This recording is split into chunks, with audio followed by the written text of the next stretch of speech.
Le film commence par la destruction d'une planète par quelque chose d'inconnu et de puissant. Ensuite, une vague argentée est projetée à grande vitesse à travers l'espace, atteignant le système solaire. Cette énergie arrive sur la planète Terre et traverse plusieurs endroits, comme le Japon, où elle gèle la mer, l'Égypte, où elle provoque une chute de neige, et enfin la Californie, où elle cause une grande panne d'électricité dans toute la ville. Pendant ce temps, malgré ces changements catastrophiques sur la planète, les médias sont concentrés sur le mariage entre Richard et Sue. D'autre part, le légendaire groupe de héros connu sous le nom des Quatre Fantastiques voyage pour assister au mariage de Richard et Sue, mais ils ratent leur vol quelques jours avant la cérémonie. N'ayant pas de temps à perdre, ils décident de prendre un avion de ligne. À l'intérieur de l'avion, le héros Ben, mieux connu sous le nom de la Chose, se retrouve assis entre deux passagers, tandis que Johnny, qui est la Torche, décide de voler seul en utilisant ses pouvoirs. Plus tard, dans le bâtiment des Quatre Fantastiques, Johnny montre le nouveau t-shirt de l'équipe rempli de sponsors, mais Sue s'en moque et veut seulement savoir où en sont les préparatifs de son mariage avec Richard. Cependant, Richard est quelque peu préoccupé par les événements étranges qui se produisent dans le monde. Pendant ce temps, Johnny propose d'organiser un enterrement de vie de garçon et, bien que Richard refuse au début, il finit par accepter. Ailleurs, une puissante énergie cosmique réveille le méchant connu sous le nom de Fatalis, qui se remettait de sa défaite précédente. Plus tard, Johnny organise une grande fête pour Richard, qui ne s'attendait pas à voir autant de femmes sur place. Là-bas, Richard fait preuve de son intelligence et toutes sont impressionnées. Ensuite, il commence à danser et, en s'enthousiasmant trop, il finit par révéler ses pouvoirs. Alors que tout semblait bien se passer, la fête est interrompue par l'arrivée d'un général nommé Hager, qui apparaît aux côtés de Sue. Ailleurs, le général sollicite l'aide des Quatre Fantastiques pour localiser une météorite argentée qui laisse des cratères partout dans le monde. Richard propose une solution, construire un capteur pour trouver la météorite. En entendant cela, le général accepte l'idée et lui demande de l'aide, mais Richard refuse, affirmant que sa priorité à ce moment-là est son mariage. Pendant ce temps, Fatalis parvient à retirer son masque métallique et commence à élaborer un nouveau plan pour redevenir un méchant. De retour au bâtiment Baxter, Johnny et Ben découvrent que Richard travaille secrètement sur le capteur pour le général et qu'il ne se concentre pas sur le mariage. Richard leur demande de ne rien dire à Sue, car si elle l'apprend, elle pourrait se fâcher. Le jour du mariage, de nombreux invités arrivent, y compris le légendaire Stanley, qui ne parvient pas à entrer et se fait refouler. D'un autre côté, Sue discute avec la petite amie de la Chose, nommée Alicia, et lui confie qu'elle s'inquiète pour son mariage et pour son destin en tant que super-héroïne. Pendant ce temps, au lieu de se préparer pour la cérémonie, Richard active son traceur cosmique pour détecter la météorite argentée. Le traceur fonctionne parfaitement, lui permettant de localiser l'ennemi n'importe où dans le monde. Mais Ben lui rappelle le mariage, et Richard, tellement absorbé par son travail, l'avait complètement oublié et s'inquiète. Revenant au méchant Fatalis, lui aussi suit la trace de la météorite argentée et prévoit de découvrir de quoi il s'agit. Plus tard, le mariage commence enfin, mais juste au moment où Richard s'approche de l'autel, son détecteur émet une alerte. Au début, il décide de l'ignorer et de se concentrer sur l'instant présent avec Sue. Cependant, l'alerte retentit à plusieurs reprises, et pour cette raison, il souhaite que la cérémonie se termine le plus rapidement possible. Mais la météorite argentée apparaît à New York, provoquant une panne de courant générale. À cause de cela, l'hélicoptère de la cérémonie perd le contrôle et manque de s'écraser sur les invités. En voyant cela, Sue active un champ d'énergie pour protéger tout le monde. Ensuite, Johnny se transforme en la Torche et aperçoit la météorite argentée. Finalement, tout le monde découvre qu'il ne s'agissait pas d'une météorite, mais d'un méchant connu sous le nom de Surfeur d'Argent. Après une course-poursuite à grande vitesse, Johnny parvient à rattraper le méchant, mais lorsqu'il tente de le capturer, il est saisi par le cou et emmené dans l'espace, où ses flammes s'éteignent. Ensuite, le méchant le lâche dans les airs, et pendant quelques secondes, Johnny est désorienté, mais il parvient à activer son pouvoir juste avant de s'écraser dans le désert. Dans l'espace, le surfeur d'argent s'agenouille et communique avec une entité plus puissante, lui demandant de détruire la planète Terre le plus rapidement possible. Plus tard, lorsque Johnny revient au bâtiment Baxter, il raconte tout ce qui s'est passé à l'équipe. En l'entendant, Ben ne le croit pas, mais Richard le défend, expliquant que le méchant est capable d'irradier une énergie cosmique pour altérer la matière, ce qui lui permet de traverser les objets sans difficulté. En entendant cela, le général ordonne de localiser le méchant et de le vaincre avant qu'il ne détruise le monde. Ensuite, Sue exprime à Richard sa frustration de ne jamais pouvoir se marier tant qu'ils resteront des super-héros. Richard la rassure et essaie de lui donner de l'espoir quant à leur avenir en tant que couple. Pendant ce temps, Johnny commence à se sentir étrange, comme si quelque chose en lui avait changé, et soudainement, il tombe du haut de l'immeuble. Inquiète, Sue court vers lui et, en le touchant, échange involontairement leurs pouvoirs, devenant ainsi la nouvelle la torche. En voyant cela, Johnny essaie de l'aider, mais au lieu de devenir la torche, il devient invisible, ce qui est le pouvoir de Sue. Après la confusion, Johnny et Sue se touchent à nouveau et tout redevient normal.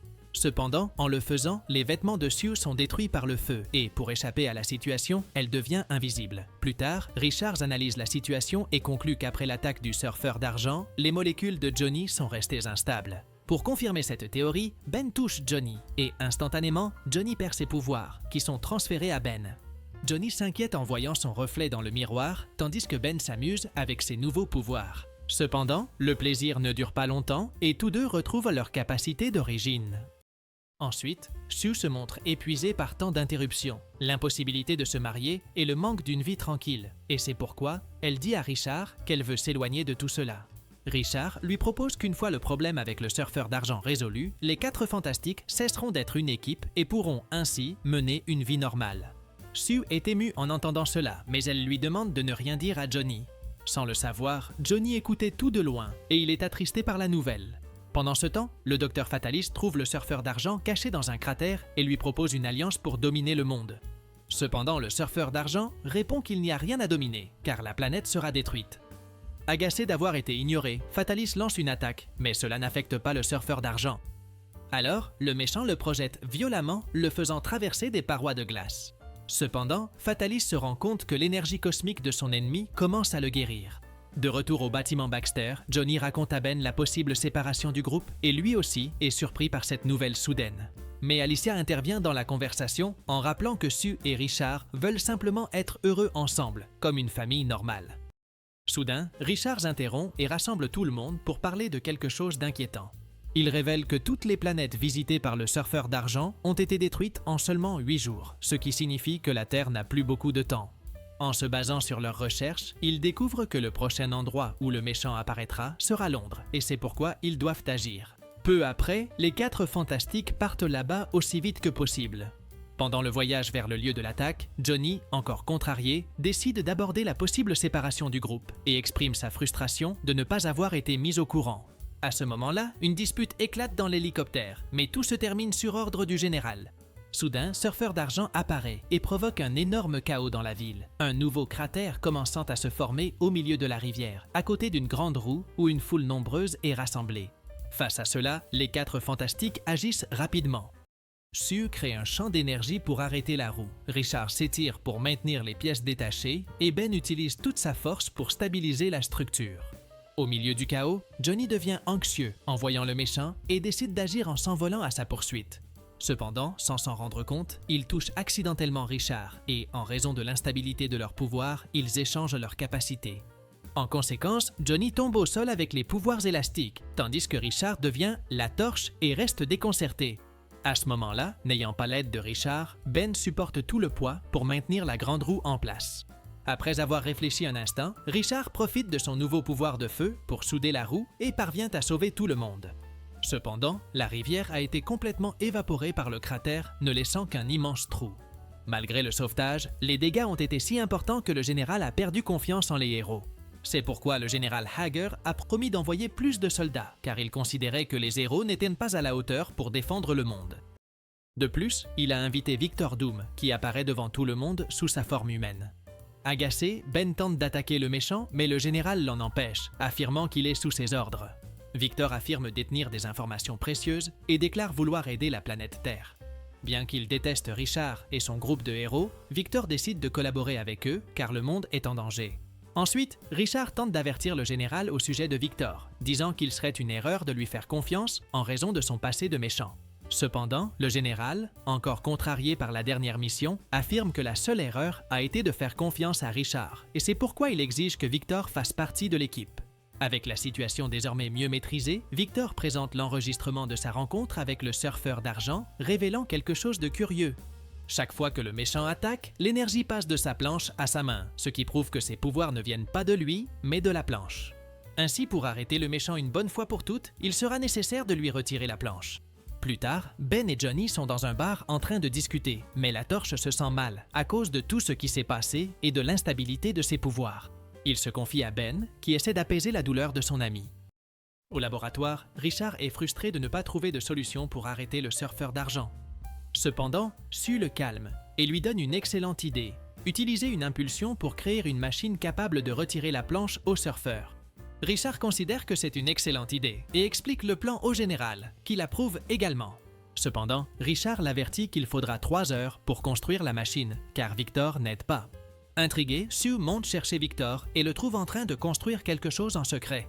À ce moment-là, ils discutent, mais finissent par s'insulter et, agacé, Sue lui ordonne de descendre au laboratoire et d'aider Richard. Le jour de la mise en œuvre du plan, le général refuse à Richard le commandement de l'équipe à cause des événements précédents. Cependant, Richard prouve qu'il est le plus intelligent de tous et pour cette raison, Hygier cède et le laisse prendre la direction. Ensuite, le plan est mis en œuvre et les 4 fantastiques commencent à installer la machine autour d'un cratère potentiel. Mais le surfeur d'argent arrive plus tôt que prévu et apparaît devant Sue, qui tente de l'arrêter avec un champ d'énergie. Cependant, le surfeur d'argent est plus fort et traverse le champ sans difficulté. Intrigué, Sue lui demande pourquoi il veut détruire la Terre et le surfeur d'argent répond qu'il n'a pas le choix et qu'il n'est pas le véritable destructeur. Avant qu'il ne puisse révéler plus de détails, Victor convainc le général de lancer un missile, même si les héros se trouvent à proximité. Le général obéit et le missile est lancé en direction de Sue. Cependant, le méchant l'absorbe avec sa planche et le renvoie contre les soldats. Cette distraction donne à Richard juste assez de temps pour activer la machine, qui parvient finalement à séparer le méchant de sa planche. Avec cela, le surfeur d'argent s'effondre au sol, complètement vaincu, tandis que Victor apparaît et l'insulte. Avec le surfeur d'argent capturé, les héros voulaient assister à l'interrogatoire, mais les militaires ont agi avec agressivité et les ont maintenus à l'écart dans une salle, les empêchant de voir ou de participer. Concentrés sur le sauvetage du monde, ils utilisent Johnny comme diversion pour un garde, tandis que Sue entre dans la salle d'interrogatoire en étant invisible, esquivant plusieurs soldats. Lorsque les gardes décident de quitter la salle, Sue en profite pour parler aux prisonniers. Le surfeur d'argent révèle la vérité en disant que son maître est Galactus, l'un des méchants les plus puissants de l'univers, qui dévore des planètes pour survivre. C'est pourquoi le surfeur d'argent explique qu'il n'avait pas d'autre choix que de le servir, car Galactus détruirait sa planète, où vit la femme qu'il aime. Il ajoute également que sa planche peut émettre un signal qui permet à Galactus de localiser la planète Terre et de la détruire. Ensuite, Sue lui demande pourquoi il l'a sauvée du missile, et le méchant répond que c'est parce qu'elle lui rappelle sa femme. Ému, Sue touche sa main dans un geste de compassion, mais elle est presque découverte par un garde, réussissant à devenir invisible à temps. Pendant ce temps, Victor se rend auprès du général et exige la partie de l'accord qu'on lui avait promise, étudier la planche. Cependant, Victor trahit l'équipe, attaque tous les militaires et vole la planche pour lui-même. Désormais en possession de la planche, Victor devient extrêmement puissant et, après avoir mis son masque, il redevient Fatalis. Furieux, il élimine le général et s'enfuit avec la planche. Peu après, les héros arrivent, mais Richard et Ben sont attaqués par Fatalis.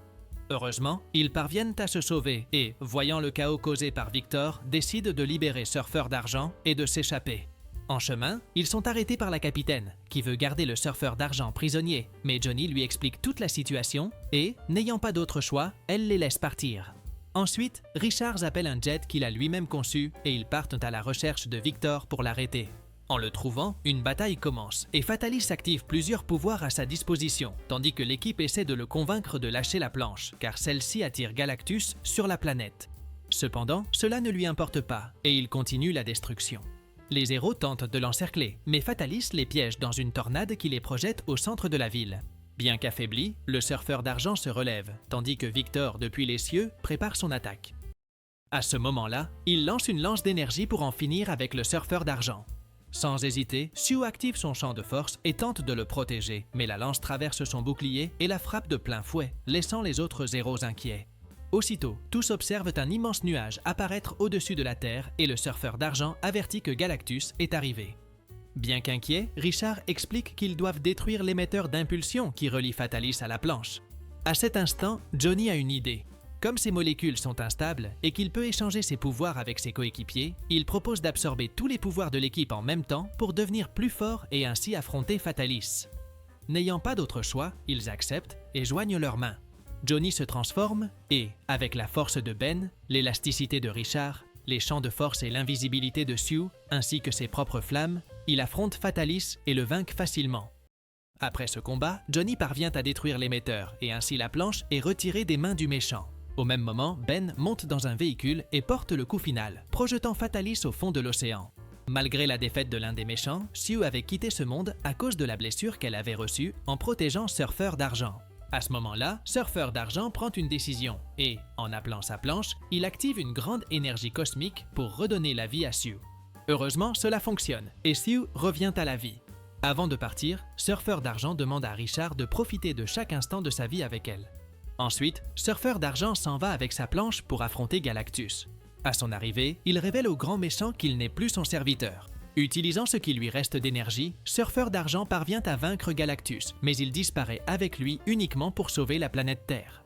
Avec la paix rétablie, Richard et Sue décident de ne pas quitter l'équipe et, finalement, ils décident de se marier même si cela implique de futurs retards. Le lendemain, lors d'une nouvelle cérémonie, tout se passe normalement, mais soudain, Richard reçoit un appel d'urgence. Comprenant la situation, tous deux demandent au prêtre d'accélérer le déroulement du mariage.